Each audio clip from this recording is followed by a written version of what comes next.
মামা উঠে যাবে, মামা উঠে গেলে আবার আমাকে ঘরে চলে যেতে হবে। আস্তে আস্তে একটু লুলু দাও। এই ঘুমালো, কতবার যে উঠে পড়ছে।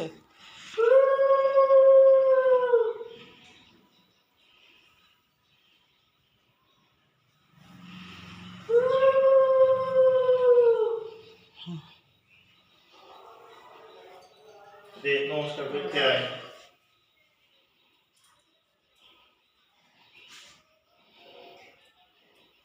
বিকে আসলে পাশে বসে দিত, কত ভালো হতো।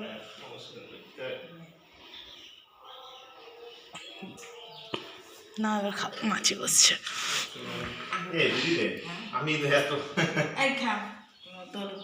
এত কোথায় কিচ্ছু না, বেরিয়ে রেখে তারপর তোদের ভাবছিলাম সেই সকাল থেকে আমি এই করছি তো